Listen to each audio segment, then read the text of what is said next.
बड़ी खबर cement factory विवाद, सीमेंट प्लांट्स विवाद को लेकर सबसे बड़ी खबर यह है कि सीमेंट विवाद पर हिमाचल सरकार ने बड़ा फैसला लिया है। एसीसी अंबुजा कंपनियों से ऑर्डर वापस लिए गए हैं। सीमेंट के ऑर्डर अल्ट्राटेक कंपनी को दिलवाए गए हैं, दिए गए हैं। नागरिक आपूर्ति निगम ने जारी किया आदेश। कई विभागों को सीमेंट उपलब्ध करवाता है निगम। हिमाचल प्रदेश की अगर बात की जाए तो इससे जहां एक तरफ लोगों के सामने रोजगार संबंधित परेशानियां होंगी तो वहीं निर्माण कार्यों पर भी असर पड़ेगा, और सबसे ज्यादा जो असर पड़ेगा वो कई ऐसे विभाग हैं जिनका निर्माण कार्य जारी है, चाहे वो शिक्षा के क्षेत्र से सबसे ज्यादा असर पड़ने वाला है। तो इसलिए इसको लेकर एक बड़ा कदम उठाया एसीसी और अंबुजा से ऑर्डर वापस लिए गए हैं और ऑर्डर दिए गए हैं अल्ट्राटेक को। प्रदीप ठाकुर हमारे साथ जुड़े हैं। प्रदीप, क्या इससे मसले का हल निकलेगा या बात ज्यादा आगे बढ़ेगी कि अंबुजा एसीसी से ऑर्डर वापस लेकर अल्ट्राटेक को दे दिए जाएं?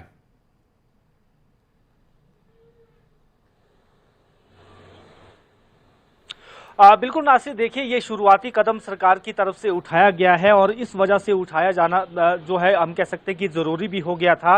जो सरकारी निर्माण होता है जिसमें लोक निर्माण विभाग है, जल शक्ति विभाग है और ग्रामीण विकास विभाग है, जिसमें मनरेगा के काम होते हैं, तो उसमें सीमेंट का प्रयोग होता है। और हिमाचल में क्योंकि 3 कंपनियां हैं जो सीमेंट तैयार करती हैं, जिसमें अंबुजा है, एसीसी है और अल्ट्राटेक है, लेकिन 2 कंपनियों ने काम शटडाउन जो है वहां पर हो चुका है, दाड़लाघाट और उसके साथ साथ बरमाना में। लेकिन सोलन के ही बागा में जो ये अल्ट्राटेक कंपनी है, इसने अपना निर्माण कार्य अभी जारी रखा है।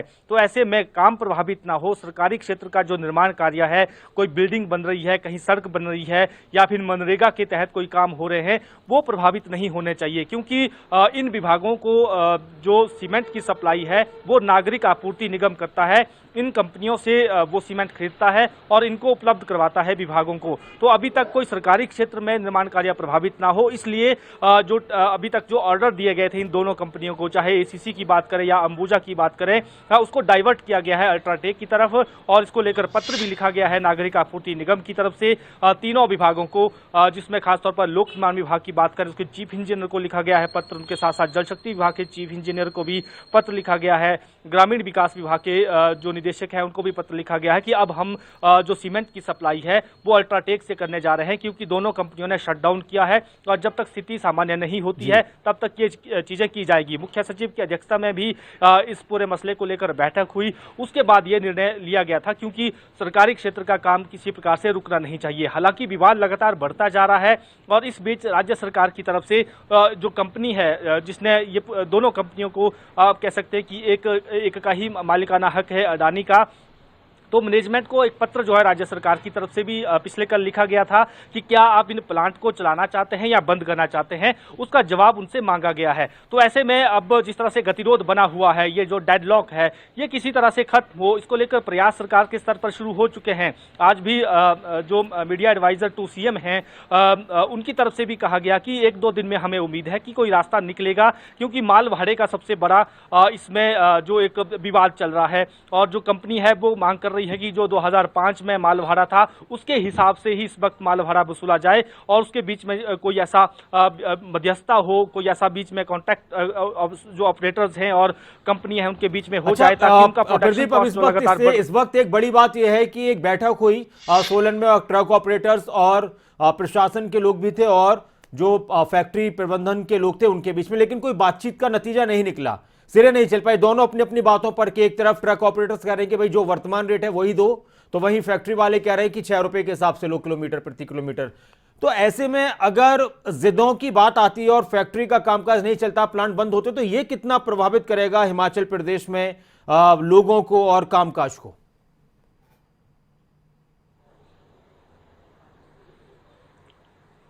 बिल्कुल, देखिए काफ़ी ज़्यादा काम प्रभावित होगा, चाहे वो सरकारी क्षेत्र का हो चाहे वो निजी क्षेत्र का हो, क्योंकि एक कंपनी को बेशक सरकारी क्षेत्र का काम अब उसको ट्रांसफर कर दिया गया है, उसके ऑर्डर जो है अल्ट्राटेक को दिए जा रहे हैं, लेकिन रातों रात प्रोडक्शन बढ़ नहीं सकती है। तो ऐसे में हम मान सकते हैं कि जो सरकारी क्षेत्र का निर्माण कार्य भी है वो भी प्रभावित होगा और दूसरी तरफ जो आम लोग, जो निजी क्षेत्र का, प्राइवेट सेक्टर का काम होता है वो तो प्रभावित होगा ही, क्योंकि दोनों जगह से जो सीमेंट लेते हैं वो सीमेंट की सप्लाई नहीं होगी। और हिमाचल में निर्माण कार्य काफ़ी होता है। आजकल की अगर अगर बात करें तो मौसम ठीक है, तो निर्माण कार्य इस वक्त तेजी से होते हैं, क्योंकि आने वाले समय में जब सर्दियां शुरू होती है तो जो सीमेंट से जुड़ा काम है, जो इस तरह के जो कंस्ट्रक्शन वर्क हैं वो नहीं हो पाते हैं। तो अभी मौसम भी ठीक था और इस दौरान काम हो सकता है। अगर सीमेंट सप्लाई समय रहते नहीं होती है तो इसका नुकसान आम लोगों को भी होगा। और उसके साथ साथ अगर अभी जो काम ठप पड़ा है, जब ये मान लीजिए सरकार के साथ बातचीत भी हो जाती है, तो जो एक चिंता सता रही है कि रेट कहीं फिर से ना बढ़ जाए,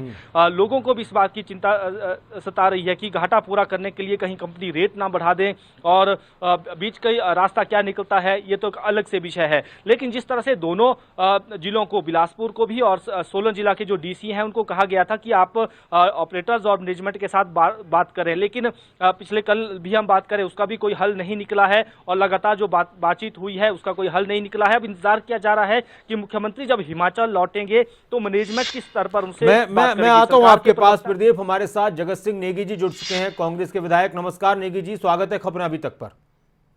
नमस्कार, धन्यवाद जी। कैसे हैं सर आप? ठीक है जी।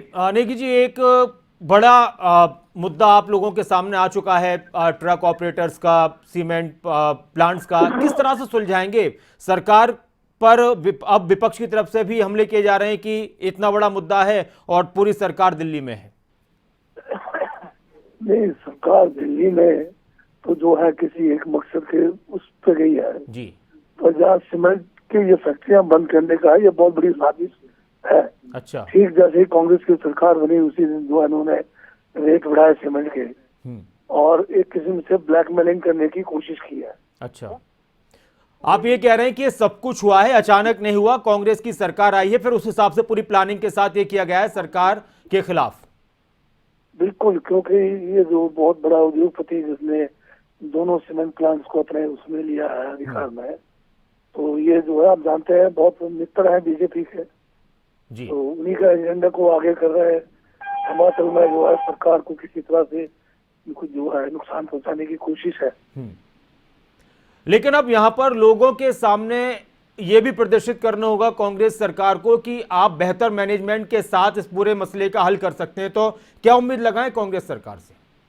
बिल्कुल, इसका बेहतर तरीके से इसकी मैनेजमेंट करेंगे ताकि हमारे जो लोग इस उद्योग के साथ जुड़े हुए हैं, जिनकी रोजी रोटी का सवाल है, उनको नुकसान होने नहीं देंगे।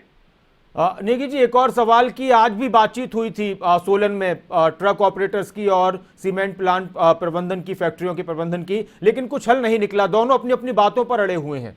तो सरकार की मध्यस्थता क्या रहेगी? बिल्कुल, सरकार हर कोशिश करेगी कि इसका जो है बेहतरीन जो है एक इसका समस्या का समाधान हो सके। शुक्रिया जगत सिंह नेगी जी खबरों अभी तक के साथ जुड़ने के लिए। और एक बड़ी चुनौती कांग्रेस सरकार के सामने, और कांग्रेस के नेताओं का यह कहना है, अभी आप सुन रहे थे जगत सिंह नेगी को, वो कह रहे हैं कि एक प्लानिंग के साथ ये सब कुछ हुआ है।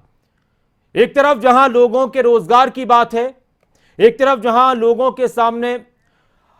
हमारे साथ जयराम ठाकुर जी जुड़ चुके हैं, हिमाचल प्रदेश के पूर्व मुख्यमंत्री। नमस्कार जयराम ठाकुर जी। जी जी। सर, आप किस तरह से देखते हैं, जैसे ही आपकी सरकार गई है, कांग्रेस की आई है, कांग्रेस के नेता कह रहे हैं कि सीमेंट विवाद और ट्रक ऑपरेटर्स का विवाद एक प्लानिंग है? देखिए, ये बिल्कुल विशुद्ध सरकार की असफलता है जी।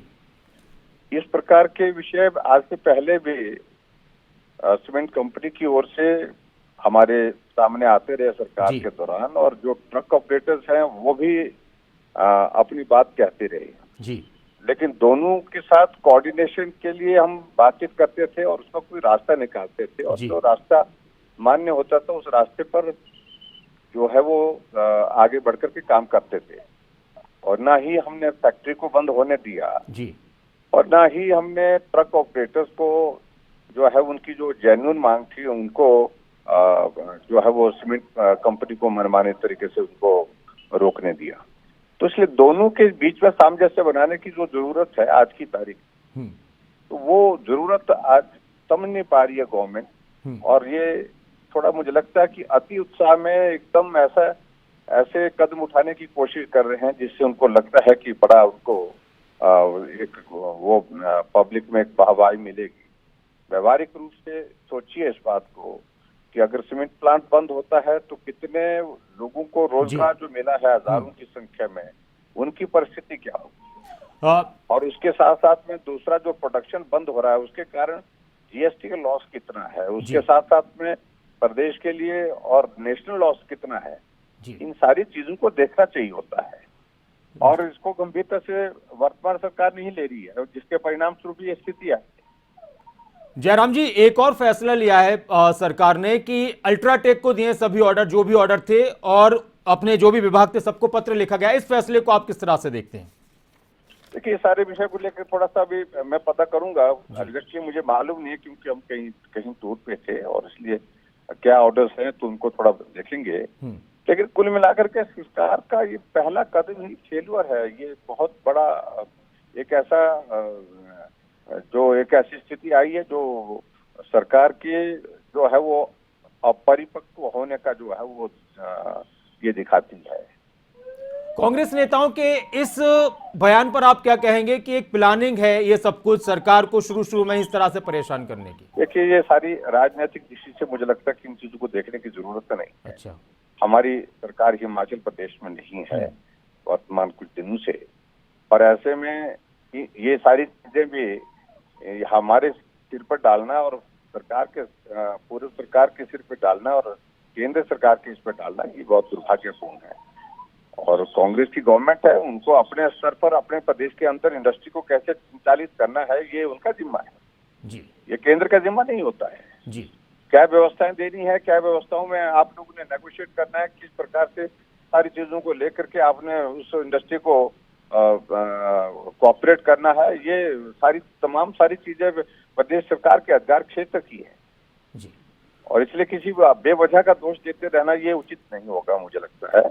और जो खासतौर से जो हमारे जो ट्रक ऑपरेटर यूनियन के लोग हैं, उनको भी बहुत बड़ी असुविधा हुई है, मुश्किल हुई है। सरकार को इंटरव्यू करना चाहिए। सरकार पिछले 4 दिनों से गायब है यहाँ से, और वो कहाँ पहुंची हुई है? भारत जोड़ो यात्रा पर। यहाँ हिमाचल का जो इंडस्ट्री की हालत ऐसी बन गई है, और सबसे बड़ी इंडस्ट्री हिमाचल प्रदेश में अगर कोई है तो सीमेंट इंडस्ट्री जी, जहाँ हजारों की संख्या में लोगों को रोजगार मिला है, जिससे करोड़ों रुपए की आमदन जो होती है प्रदेश को होती है और देश को होती है। तो इसलिए इस सारी चीज को उनको प्राथमिकता के हिसाब से सोचना चाहिए। और वर्तमान सरकार अभी मंत्रिमंडल के गठन के लिए दिल्ली बैठी हुई है। बहुत बहुत शुक्रिया जयराम ठाकुर जी खबर अभी तक के साथ जुड़ने के लिए। तो हिमाचल प्रदेश के पूर्व मुख्यमंत्री जयराम ठाकुर का कहना है कि सरकार को इस मामले में बहुत जल्दी कदम उठाना चाहिए। खबर अभी तक पर बोले पूर्व सीएम जयराम ठाकुर, सीमेंट विवाद पर प्रतिक्रिया दी। कांग्रेस के नेता कह रहे थे कि उनके सरकार की एक तरीके से उनके सरकार के लिए प्लानिंग थी, तो वहीं दूसरी तरफ पूर्व मुख्यमंत्री का बयान कि ये सब कुछ अपनी जिम्मेदारियों से बचने की कोशिश है। यह मामला है क्या, क्यों इस मामले को इस कदर इसको गंभीरता से हिमाचल प्रदेश में देखा जा रहा है? दरअसल सीमेंट कंपनियों और ट्रांसपोर्टर्स के बीच ढुलाई भाड़े को लेकर एक विवाद गरमाया है। सरकार ने उपायुक्तों को मामले का समाधान करने के लिए कहा कि देखिए दोनों से बात कीजिए, कोई बीच का हल निकाला जाए। हिमाचल प्रदेश में सीमेंट के बैग में 5 रुपए की बढ़ोतरी हुई, लेकिन अभी ढुलाई को लेकर ज्यादा मामला गरमाया। राज्य में 1 महीने में 15 से 20 रुपए प्रति बैग सीमेंट के दाम बढ़ाए गए हैं। एक तरफ हिमाचल में सीमेंट के दाम कम करने की बात थी। एसीसी सुरक्षा सीमेंट के दाम 445 रुपए प्रति बैग हो चुके हैं अभी, तो वहीं एसीसी गोल्ड 485 रुपए और अंबुजा सीमेंट 445 रुपए में मिल रहा है एक बैग। हालांकि मुख्यमंत्री का यह कहना है, कांग्रेस के नेताओं का यह कहना है कि पूरी तरह से नजर है और जल्दी इस विवाद का हल निकाला जाएगा। कंपनी ने हाथ खड़े करते हुए शटडाउन करने का फैसला लिया। इसके अलावा जो एक और बात है वो ढुलाई को लेकर है। जो ट्रक ऑपरेटर्स हैं वो कह रहे हैं कि जो वर्तमान रेट पर हम काम कर रहे थे 10 रुपए 58 पैसे प्रति किलोमीटर के हिसाब से जो भाड़ा था, ढुलाई था, वही रहने दिया जाए। तो कंपनीज का यह कहना है कि 6 रुपए के हिसाब से ही हम आपको देंगे, और यहां पर बात अटक गई है।